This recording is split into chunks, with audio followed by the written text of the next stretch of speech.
Muy buenos días, Pedro Santana, una vez más desde el restaurante Barbatustas, con una emisión de Cita con la Cultura, programa que hace la Academia de Historia y se transmite todos los martes a través del canal comunitario TV San Jorge. Recordamos a los televidentes que las versiones anteriores las pueden consultar en el canal YouTube, ingresando en el buscador Cita con la Cultura TV San Jorge, y ahí aparecen los programas anteriores para quien los quiera ver, digamos, fáciles incluso de descargar y todo esto. Antes de iniciar, pues nos agrada mucho, nos complace mucho que nuestro amigo y consocio, director del Colegio Don Bosco, José Miro Salas, pues haya logrado, con las dificultades que hubo, sacar la feria del libro, la 9ª feria del libro adelante, y eso nos satisface mucho, porque permitió hacer una serie de actividades, presentaciones de libros, lanzamiento de nuevos programas que se están llevando a cabo, el encuentro regional de escritores, etcétera, y bueno, los felicitamos desde esta ocasión. Vamos a tocar un tema que es para usted muy familiar, la historia de su tierra y los aspectos culturales de patrimonio material e inmaterial, los personajes que se han destacado y las perspectivas futuras del municipio de Río de Oro. Me parece, Pedro, que es un tema muy interesante porque sabemos que hay muchos televidentes riodorenses aquí en Ocaña, y como dijimos al comienzo, quienes no puedan ver esta emisión la podrán bajar perfectamente de YouTube. Estaremos montando en las páginas de la Academia y en los grupos el link en el momento en que el programa sea subido a YouTube. Entonces iniciemos hablando de la historia de Río de Oro. Acuérdense que nos dicen que se fundó en tal año, que este no, que el poblamiento así, etc. Pues Río de Oro nace como consecuencia de la fundación de Ocaña. ¿Por qué? Porque Ocaña se hizo como el puerto seco para manejar los asuntos con el río Magdalena. Pero obvio, Ocaña tenía que organizar su vida como una población con encomenderos, con hacendados y con colonos.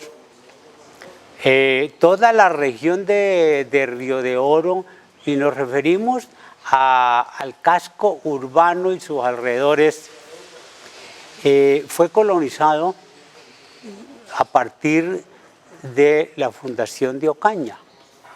Ya en el documento del año 78 se habla de las veredas de Río de Oro.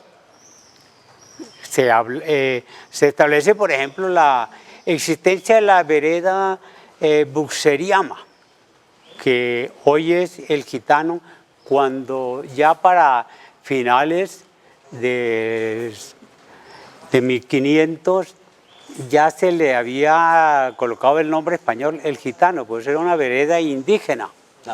Buxeriama. Esta vereda fue la despensa de verduras y toda la comida de Ocaña.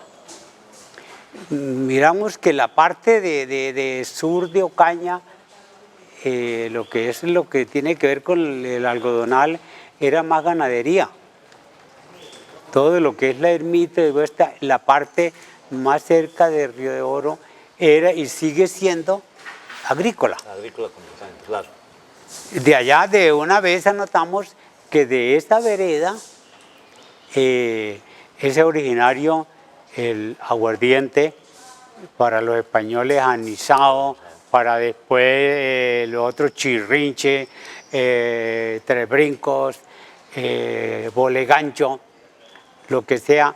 ¿Por qué? Porque los españoles trajeron a esa vereda, trajeron el cultivo del anís. El anís, que se popularizó absolutamente y era básico, de todos modos, porque entre otras cosas, el estanco de aguardiente establecido por la colonia española era una de las fuentes de mayor ingreso que tenía. Claro, es decir, siendo eso, inclusive ahí en esa época del cultivo del anís, lo hacían de contrabando también.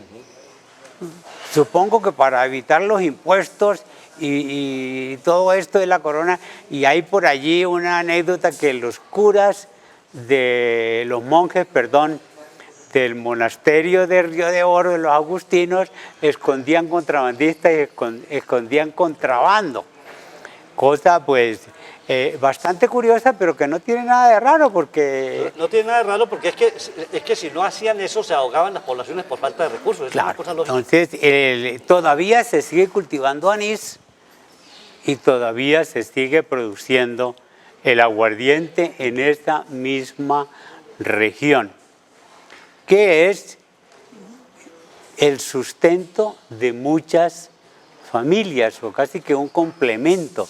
Yo conozco muchos que siembran lo normal, plátano, yuca, tomate, pero en sus ratos libres tienen su zacatín o su alambique y allí producen el aguardiente. Mira que la colonización de Río de Oro comenzó desde Ocaña y a partir de este punto de Río de Oro se hizo toda la colonización de la región hasta Borotaré, que era donde estaba la encomienda de Gaspar Barbosa de López Ravelo y donde a Caracica, que estaba la hacienda de Luis Telles. Que yo creo que es importante destacar eso. ¿Por qué? Porque el origen de una serie de circunstancias de tipo cultural que se dan en la región tiene que ver con el establecimiento de esas encomiendas que luego se convierten, algunas de ellas, en haciendas coloniales y con el correr del tiempo se van dividiendo y hoy son los municipios y corregimientos, entre ellos Río de Oro, Teorama, el corregimiento de Otaré, que yo creo que más adelante tocamos temas por qué hay tanta similitud en algunas cuestiones de tipo cultural. Sí, y lo mismo, por ejemplo, es decir, ya lo de Río de Oro toca con el Carmen, con Estancia Vieja. Sí, ¿por qué? Los encomenderos, López Ravelo y su familia, y Luis Telles, eran los dueños de toda esta región hasta el Carmen, con encomienda o con haciendas, de manera que ellos influyeron en la colonización, en el dominio de los indígenas y se pudieron establecer todas esas poblaciones más tarde. De manera que la fundación de Río de Oro ya en concreto, nosotros no la podemos fijar en el tiempo, porque no hubo fundación de acuerdo con la legislación española, sí. Solamente hubo un poblamiento y el poblamiento del sitio, allí se bifurcaba, en ese sitio, dijéramos hoy gráficamente, donde está la iglesia, donde está el parque, allí se bifurcaba el camino que iba hacia la vereda Buxuriama, Borotaré, el Carmen, y el que iba para Gamarra, porque subía por todo esto y bajaba más adelante en la que es el Gitano, se llama, subía la cordillera en San Envilla, bajaban a la tierra plana. Los otros tomaban toda la orilla del río, que era el cauce natural, ¿no? Vadear el río y luego llegar a los sitios de las colonizaciones. Hay una situación especial. Yo recuerdo que hace unos años nuestro común amigo Miguel Ángel Picón, con un grupo de estudiantes de Río de Oro, estaban muy interesados en concretar fechas exactas y todo. Pues lo que dice es cierto, es decir, la fecha exacta depende desde qué óptica estemos mirando el asunto.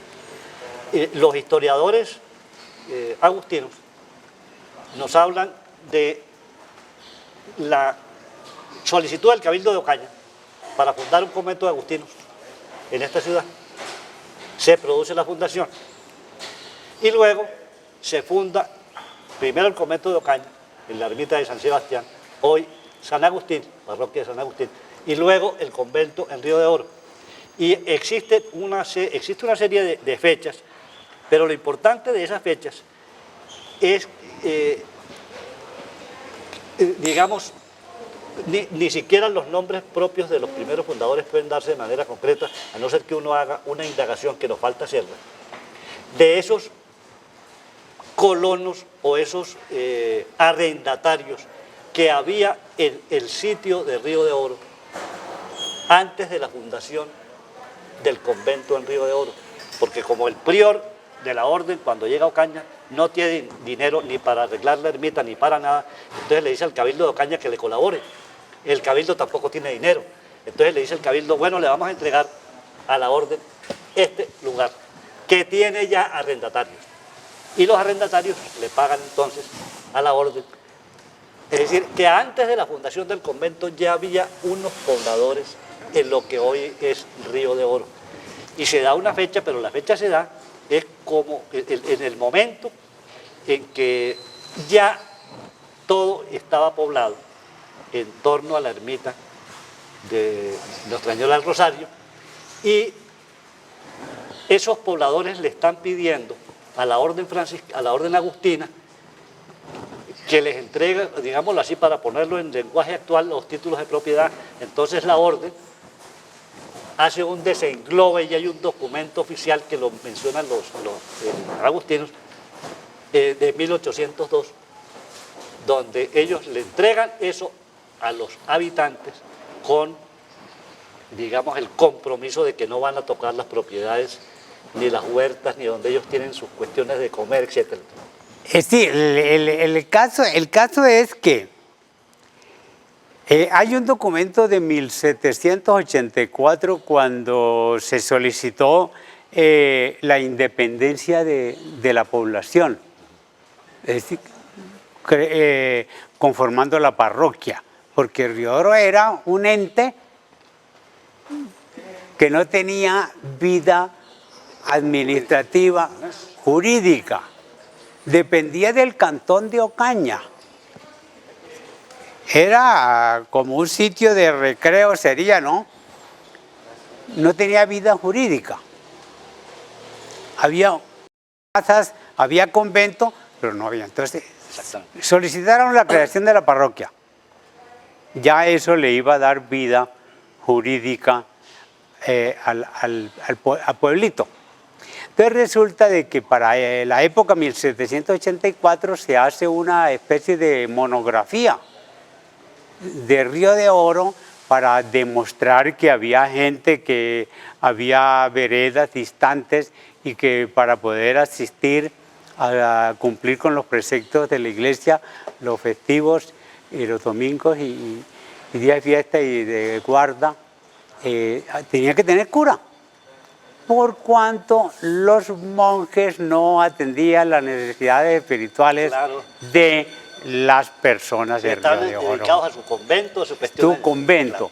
Entonces, en este documento se habla de que Río de Oro fue fundado en época de los padres agustinos, cuando se trajo la imagen de Nuestra Señora del Rosario a 1 de agosto de 1658. Entonces, esa es la fecha que se tiene como que tradicional, ¿cierto? El inicio del poblamiento. Se trajo la Virgen, pero allí después se formó un pleito, porque al llevarse la Virgen para Río de Oro de Borotaré, entonces uno de los dueños reclamó, demandó que había sido sin su consentimiento, que había sido obligado por Antón García y sus cuñados, y entonces hubo el pleito con la comunidad de los agustinos que reclamaba su imagen.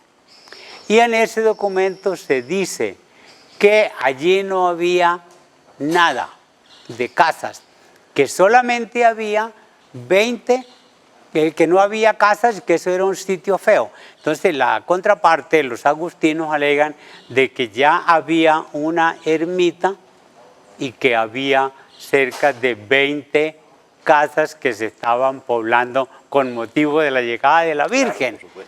Entonces sí, eso es cuestión de interpretar, ¿no? ¿A partir de cuándo?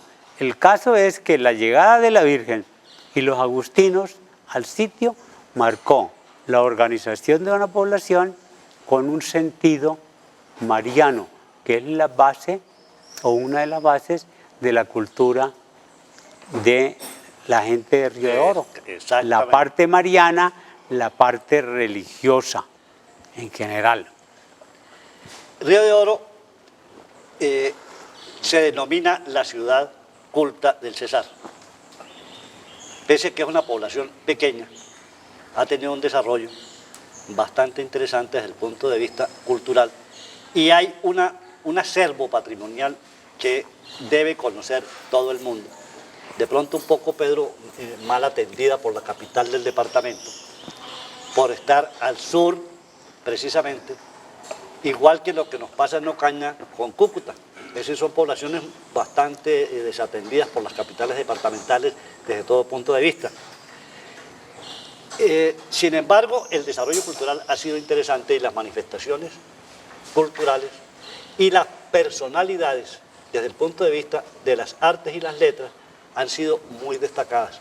Hablemos un poco de eso, Pedro, ese patrimonio material e inmaterial con que cuenta Río de Oro.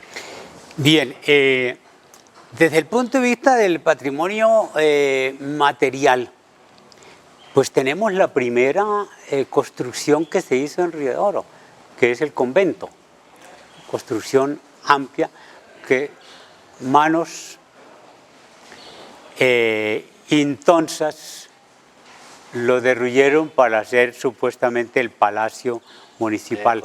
Hay todavía vestigios, están las celdas, está el patio central con sus arcadas. Eso como patrimonio material, pues es algo que se destruyó y no se logró prestar atención. No se le presta atención, no se le da el valor que tiene. El más antiguo. Luego, en la iglesia, lo que fue la ermita primitiva, se derrumbaron los techos cuando el terremoto de Cúcuta en 1875. Sobre esas mismas paredes se levantó la iglesia de hoy y sobre esas mismas paredes se hizo la torre de la iglesia de hoy, que es parte de la antigua ermita, parte realmente nuevo, fue concluido a finales del siglo XIX. Que recordamos, Pedro, entre otras cosas, las hermosas acuarelas de don Eusebio Posada, que ese es un documento gráfico muy valioso porque ahí está reflejada cómo era la provincia a finales del siglo XIX. Hay, creo que 3 o 4 acuarelas, si no estoy mal, de Río de Oro, entre ellas unas donde las personas van llevando una viga hacia la iglesia. Esas acuarelas son, mejor dicho, valiosísimas. Y sobre todo que esta acuarela tiene una connotación que es parte de nuestra cultura. Va la banda de músicos detrás del grupo que lleva la banda. Es decir, el acontecimiento ese de llevar una viga a la iglesia, pues reunió a la comunidad, ¿no? Era el centro de su vida, la iglesia y su virgen, su cuadro, pero acompañada de la banda de música, que ha sido una connotación en toda la provincia de Ocaña, la antigua provincia. Todos lo celebramos con música. Eso hace parte de nuestro acervo cultural, de tener muy buenos músicos en todas, en Río de Oro, en Ocaña, en el Carmen, en Convención, Buenavista, Otaré, muy buenos músicos, compositores y muy buenos ejecutantes de instrumentos musicales, ¿no? Muy buenos. Entonces, esta acuarela, en donde se está viendo el final de la primitiva iglesia y después arranca ya la construcción de la nueva, ¿no? Esa acuarela es muy hermosa. Había el camarín de la Virgen, que fue el primitivo, también lo tumbaron También lo tumbaron. a finales, o lo dañó el terremoto. Lo cierto es que ese camarín hoy día hubiera sido una de las joyas más grandes. Por supuesto, desde el punto de vista arquitectónico. Arquitectónico, este camarín estaba recubierto en su parte interna con madera tallada en hojilla y forrada en hojilla de oro. Los que la alcanzaron a hablar y a conocerlo, hablaron de que era un estilo churrigueresco, que está adornado con espejos. Y todavía se conserva por ahí en Riodoro, medio botado en la iglesia debajo de un altar, parte de la talla. Eso era yo lo recordé mucho en México, en la Catedral de Taxco, donde todo es estilo churrigueresco, y eso es, ve uno es tallas arriba, abajo y por todas partes con sus espejitos. Pues yo me imaginé que así era esto. Que ese es otro patrimonio cultural, lo que tiene que ver con nuestra imagen. Y el retablo o altar mayor, que sí es de la época de la colonia. Es el retablo que hicieron los agustinos. Es el mismo, cubierto con hojilla de oro. Que es un patrimonio material. Más el óleo, por supuesto. Más el óleo de Nuestra Señora, que se supone fue pintado entre 1510 y 1520, 1610 y 1620. Porque dice la crónica que López Ravelo de Marís fue a pagar una promesa, como decimos nosotros, ¿no? Desde aquí de Ocaña, desde Río de Oro, hasta Chiquinquirá, a Nuestra Señora. A su paso por Tunja, compró el cuadro de la Virgen, el óleo, lo llevó a Chiquinquirá, asistió a las misas y lo hizo tocar o pegar del original. Y lo trajo y comenzó a hacer milagros. Mira que ese óleo es de 1610 a 20. ¿Por qué? Porque dice en 1658 se habla de que ellos lo tienen de más o menos 40 años atrás. Sí, que fue cuando él viajó. Entonces, pues sí se le puede poner esa fecha que fue pintado en Tunja por esas épocas. Eso es el patrimonio material. Ahora, hay un gran patrimonio inmaterial. Por supuesto. Que es lo que nosotros hablamos ya en concreto de la cultura de Río de Oro, y lo que de pronto le dio a los creadores del Cesar por endilgarle a Río de Oro el título de ciudad cultural, ¿no? Cultural. Yo lo miro en retrospectiva y miramos cuando en la época de la colonia Santa Marta siempre, como la ciudad más antigua, se distinguió por tener una élite cultural, una élite intelectual muy reconocida a todo el nivel del nuevo reino de Granada y de la República y todo. Siempre la élite de Samaria fue muy reconocida. Pero si nosotros miramos en todo lo que era el antiguo Magdalena, existía Valledupar y Río de Oro. Después eran poblaciones, caseríos en todo el departamento del Magdalena. Estaba Ciénaga, estaba el Banco, ya más nuevos que Río de Oro, pero Río de Oro, ellos pues nos han visto como cachacos, siempre los costeños, pero la gente que iba de Río de Oro a Santa Marta era admirada por su dialecto, por su acervo cultural. Es decir, era gente diferente a la gente de Santa Marta, en algunas formas. Teníamos música diferente, ¿no? En esa época no era lo mismo. Tener música andina en Ocaña, Río de Oro, que tener música caribe en Santa Marta. El vestuario. Pues nosotros siempre, más en épocas anteriores, con el clima como el de hoy, ¿no? Saco, corbata y sombrero. Sí, muy elegante, de todos modos, es decir, eso se alcanza todavía a apreciar en los registros fotográficos del siglo XIX. Y ropa pues de paño, inclusive. Mi bisabuelo, nosotros tenemos un daguerrotipo de mi bisabuelo en donde él tiene ruana, alpargatas y sombrero de jipa. Un perfecto cachaco. Exactamente. Y está compartida también, porque por eso hablamos al comienzo, de la zona vasta de la época de las encomiendas, la danza o matanza del tigre. Recordamos que en más de 10, 12 estados mexicanos hacen una cuestión que se llama la danza de los tecuanes, con unas características muy parecidas, y alcanzamos a hablar en alguna ocasión la posible filiación, entrando por Centroamérica, de aquellas cuestiones que se producen en México, incluyendo gastronomía y una cantidad de cosas interesantes. Pedro, patrimonio inmaterial, la festividad de la Virgen del Rosario.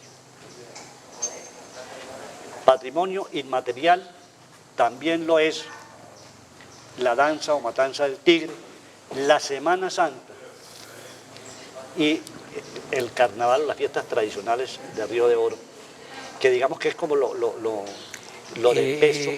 Y la celebración del aguinaldo. El aguinaldo. Y patrimonio inmaterial, los saberes para la fabricación de máscaras. Hoy en día el posicionamiento de la fabricación o elaboración de las carrozas, todo eso se parte también del patrimonio material. Pero Pedro, como el tiempo se nos va agotando, hay una cuestión muy interesante, las personalidades que han marcado historia en Río de Oro. Bueno, no era de Río de Oro. Bueno, pero vamos a hablar de la que más tenemos reverencia, don Casimiro Pinto. Don Casimiro Pinto fue un personaje que tuvo mucho que ver cuando llegó Bolívar en 1813 a la región.